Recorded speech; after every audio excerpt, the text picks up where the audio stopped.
किस दर्पण की फोकस दूरी धनात्मक होता है? तो किस दर्पण का फोकस दूरी धनात्मक होता है? तो उत्तल का होता है। किसका होता है? उत्तल का होता है। करेक्ट आंसर हो जाएगा। आपतल का कैसे होता है? तो आपतल कैसे होता है? ऋणात्मक होता है। कैसे होता है? ऋणात्मक होता है। याद रखिएगा, ये दोनों इंपॉर्टेंट सवाल याद रखेंगे क्योंकि एग्जाम में हर साल पूछे जाते हैं। अगला नंबर सवाल है, दही का जमना किस प्रकार की क्रिया? तो दही का जमना किस प्रकार का क्रिया? तो दही का जमना क्या? किण्वन है। क्या? किण्वन है। करेक्ट आंसर का सी हो जाएगा। अगला नंबर, मनुष्यों का वृक्क संबंधित है। तो मनुष्यों का वृक्क किससे संबंधित है? तो मनुष्यों का वृक्क किससे संबंधित है? तो उत्सर्जन से। क्या हो जाएगा? उत्सर्जन से हो जाएगा। करेक्ट आंसर सी हो जाएगा। अगला नंबर सवाल कि विभवांतर मापने वाले यंत्र को क्या कहते हैं? तो विभवांतर मापने वाले यंत्र को क्या कहते हैं? तो वोल्ट मीटर। क्या कहते हैं? वोल्ट मीटर कहते हैं। करेक्ट आंसर का जवाब ये हो जाएगा। और धारा मापने वाले यंत्र को क्या कहते हैं? तो धारा मापने वाले यंत्र को हमें ए मीटर क्या कहते हैं? ए मीटर कहते हैं। याद रखिएगा। अगला नंबर था कि मानव नेत्र में कौन सा लेंस पाया है? तो मानव नेत्र में कौन सा लेंस पाया था? तो उत्तल लेंस। क्या पाया जाता है? उत्तल लेंस पाया था। करेक्ट आंसर ये हो जाएगा। अगला नंबर था कि रुधिर का कौन सा अवयव रक्त स्राव को रोकता है? तो रक्त स्राव को कौन रोकता है? तो रक्त स्राव को कौन रोकता है? तो प्लेटलेट्स। कौन रोकता है? प्लेटलेट्स रोकता है। करेक्ट आंसर सी हो जाएगा। अगला नंबर था कि पौधों में जल का परिवहन कौन करता है? तो पौधों में जल का परिवहन कौन करता है? तो जाइलम करता है। कौन करता है? जाइलम करता है। करेक्ट आंसर हो जाएगा। अगर पूछेगा कि पौधों में भोजन का परिवहन कौन करता है? तो भोजन में परिवहन कौन करता है? तो फ्लोएम करता है। कौन? भोजन का परिवहन कौन करता है? फ्लोएम करता है। अगला नंबर था कि किस दर्पण से केवल छोटा प्रतिबिंब प्राप्त होता है? तो किस दर्पण से केवल छोटा प्रतिबिंब प्राप्त होता है? तो उत्तल दर्पण। क्या हो जाएगा?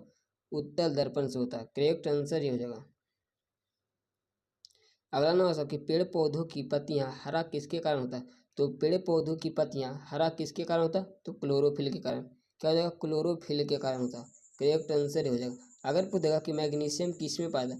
तो मैग्नीशियम किस में पाया था? तो क्लोरोफिल में। क्या? क्लोरोफिल में पाया था। अगला नंबर सवाल कि तरंगदैर्घ्य को किस में मापते हैं? तो तरंगदैर्घ्य को किस में मापते हैं? तो एंगस्ट्रम में। क्या? एंगस्ट्रम में मापते हैं। करेक्ट आंसर का जवाब बी हो जाएगा। अगला नंबर सवाल कि मिल्क ऑफ मैग्नीशियम का पीएच मान कितना होता है? तो मिल्क ऑफ मैग्नीशियम का पीएच मान कितना होता है? तो 10.5। कितना होता है? 10.5 होता है। करेक्ट आंसर का जवाब डी हो जाएगा। अगला नंबर कि नाभिकीय ऊर्जा का स्रोत कौन सा? तो नाभिकीय ऊर्जा का स्रोत कौन सा होता है? तो यूरेनियम। क्या होता है? यूरेनियम होता है। करेक्ट आंसर का जवाब ये हो जाएगा। अगला नंबर कि मानव हृदय में कितने कोष्ठ पाए थे? तो मानव हृदय में कितने कोष्ठ पाए थे? तो 4। कितने? 4 कोष्ठ पाए थे। करेक्ट आंसर का बी हो जाएगा।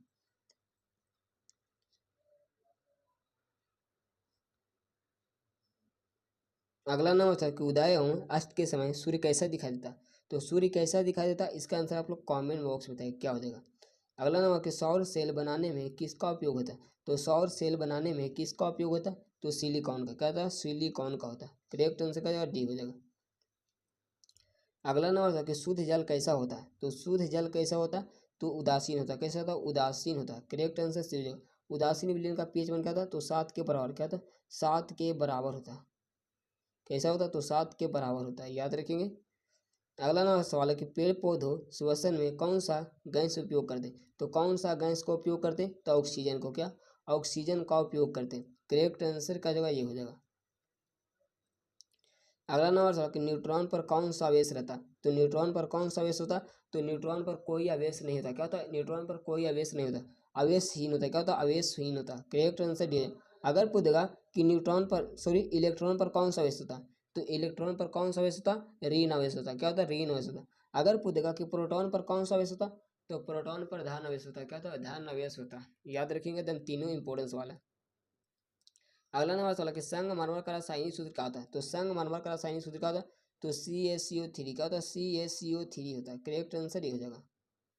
अगला नंबर सवाल कि तेज प्रकाश में पुतली का आकार कैसा होता है? तो तेज प्रकाश में पुतली का आकार कैसा हो जाता है? तो छोटा हो जाता है। कैसा होता है? छोटा हो जाता है। करेक्ट आंसर ये हो जाएगा। अगला नंबर सवाल कि सिरका में कौन सा अम्ल पाया जाता है? तो सिरका में कौन सा अम्ल पाया जाता है? तो एसिटिक अम्ल। क्या जगह? एसिटिक अम्ल पाया जाता है। करेक्ट आंसर का जगह सी हो जाएगा। अगला नंबर है कि मुख्य प्रदूषक कौन है? तो मुख्य प्रदूषक कौन होता है? तो कार्बन डाइऑक्साइड। क्या होता है? कार्बन डाइऑक्साइड होता है। करेक्ट आंसर सी हो जाएगा। अगला नंबर सवाल है कि जिस अभिक्रिया में ऊर्जा का अवशोषण होता है तो उस अभिक्रिया को क्या कहते हैं? तो उस अभिक्रिया को क्या कहते हैं? तो उष्मा शोषी। क्या होता है? उष्मा शोषी अभिक्रिया कहते हैं। करेक्ट आंसर का डी हो जाएगा। अगला नंबर है कि रासायनिक अभिक्रिया के फलस्वरूप जो पदार्थ बनता है उसे हम क्या कहते हैं, जो पदार्थ बनता है उसे हम क्या कहते हैं। तो इसका आंसर आप लोग कमेंट बॉक्स में बताइएगा क्या हो जाएगा। तो फिर मिलेंगे नेक्स्ट वीडियो में, तब तक आप लोग वीडियो को बने रहेगा। तो आज के लेते हैं, जय हिंद, वंदे मातरम।